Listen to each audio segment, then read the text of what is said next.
everybody. Today we're going to be learning how to make one of these little pads of drawing paper. They're perfect for taking notes on, drawing on, whatever, and pages rip right off, and they're made of recycled paper, so it's perfect for Earth Day. Okay, so what you're going to need is going to be some scissors, pencil, a ruler, paintbrush, two of these little butterfly clips, and then you're going to need some cardboard, some of this thin cardboard, so something you have in your pantry like this is perfect, an old Cheerio box, an old cereal box, maybe a pasta box, just some of that thin cardboard is going to be perfect, so wait till you finish your box of Wheaties and keep it for this project. The last thing you're going to need is some of this special glue that lets the pages rip off like that. We're going to be giving some of this out at the library in packets for this project. It's also available on Amazon. Just look up padding compound. It's a couple bucks. Just the special glue that you need for this. And something to put it on, an old lid, a paper plate, whatever you have, so you're not getting it all over your table. And then if you have it, one of these paper cutting boards is super helpful. It'll speed up your process a little bit. Don't worry if you don't have one. If you're not comfortable using one, your ruler and your scissors will do the same thing. This will just speed up the process, so if you have one, I recommend grabbing it. Alrighty, so the last thing you'll need to grab is the scrap paper that you're actually going to use for this project. So you're going to want something that you've maybe printed on, drawn on, whatever, and you've only used one side of it, and so you're probably going to throw it away or hopefully put it in your recycling bin, but now we have a project for it. So you want to figure out, first of all, how big you want your pads to be. I usually make mine 1/4 of a page, so since it's normally 8.5 by 11, I make it 4 1/4 by 5.5. So what I do is I just take about half as much paper as I know my cutting machine can handle, slide it in here. Since this is 8, I want to make it 4 1/4. You can make your paper any size you want. This is just an easy one to do since it's half.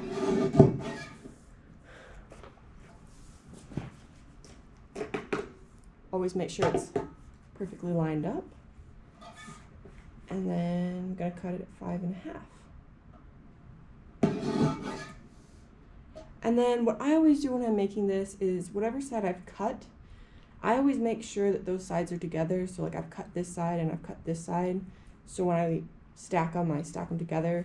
That's just, you don't have to do that. It's just a little extra so that I make sure this is always the smooth machine cut side. And I'll bind it there, makes it a little easier, but you don't have to be that precise. So if you don't have one of these nifty paper cutters, you can do basically the same thing with your ruler.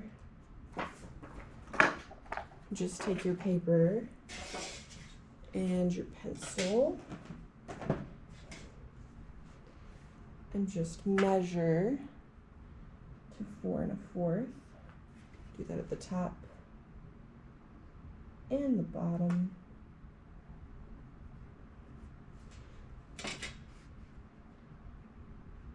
Real lightly draw a line, cut on. That's almost too light.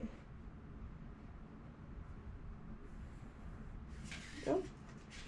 Then measure here to 5.5. Hard to see on my old ruler. Do that in 2 spots.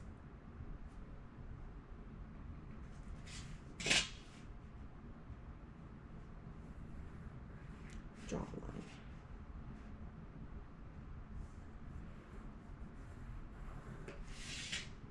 Right. And you just cut that with your scissors. Draw a great line.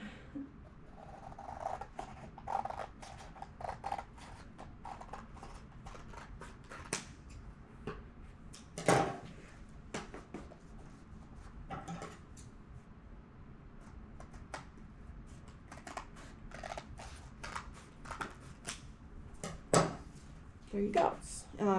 The cleaner and the closer in size everything is, the nicer your stack's going to turn out. I did this pretty quick to show you what I'm doing, but The more exact these are, the better. And you're just going to want to keep doing that, keep cutting them until you get your stack as big as you want your paper.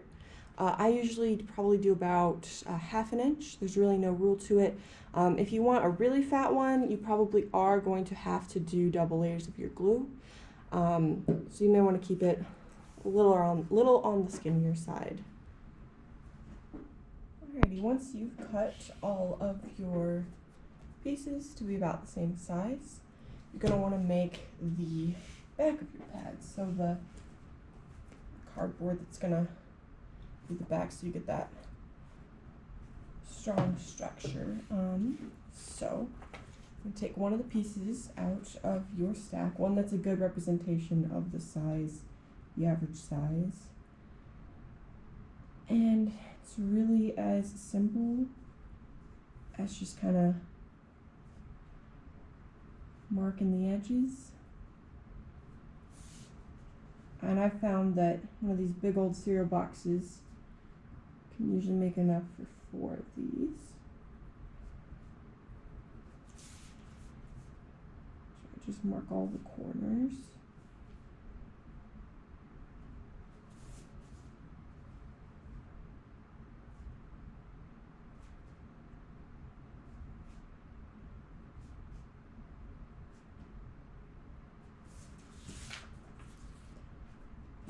So if you're just making one, you only need one of these. I've got a bunch to make, so I'm going to cut off 4 of these. I'm just going to draw my lines in so I can see what I'm doing.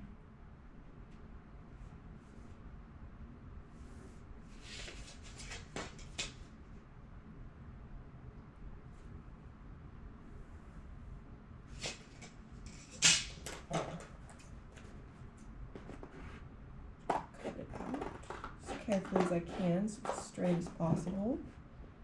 If you have a real nice paper cutter, it may be able to do cardboard. Mine is not strong enough for that.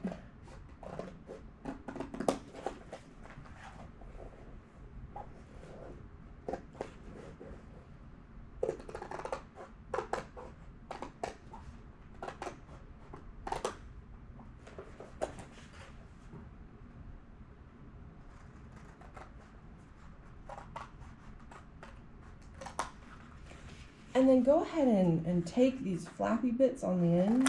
You're going to want one of these later when we start putting it together. So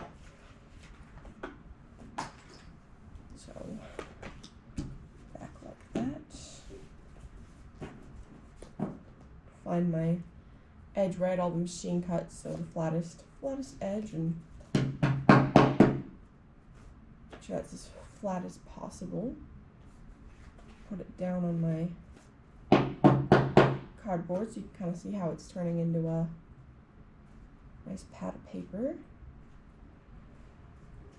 I'm going to take this flap that I cut off and put this on the front. It's not going to be there permanently, it's going to rip right off like the other pages, but that is going to make sure that my butterfly clips don't put dents into my paper. So next thing you're going to do, once you have this all lined up as good as you can get it and have this as flat as possible up here, I'm going to put butterfly clips on this to hold it all together.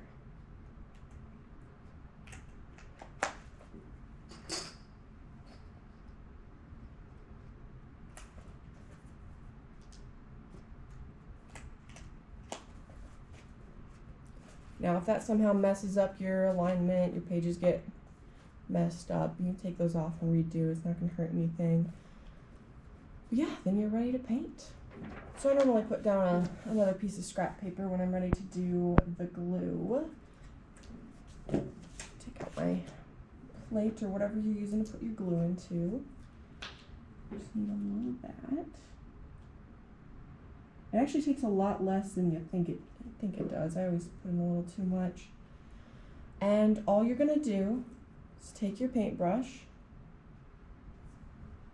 and paint right along this flat edge. Don't need a ton of glue. You don't want enough that it's drippy, but enough that it's pretty much covering all these pages. I usually I'm not doing it this time, but I usually go towards the side of my back. That way any glue that does drip is on the back, so it's going to kind of hold that back on. I don't know if that really works, but that's how I think of it.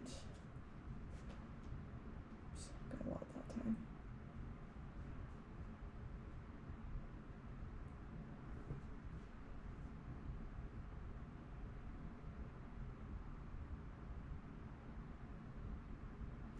Usually go back and forth a little bit just to make sure it gets kind of in between those top pages. But yeah, that's all there is to it, is painting the top with a little bit of glue, and then you just let that sit. If you've got a lot dripping off the back, just take a Kleenex and run it along the back to get that off before it dries. But that is really all there is to it. You just need to let this dry. The product says 15 to 20 minutes of drying time. I've noticed a lot of mine have taken closer to 2 hours. But really, that's all there is to it. You just let this dry.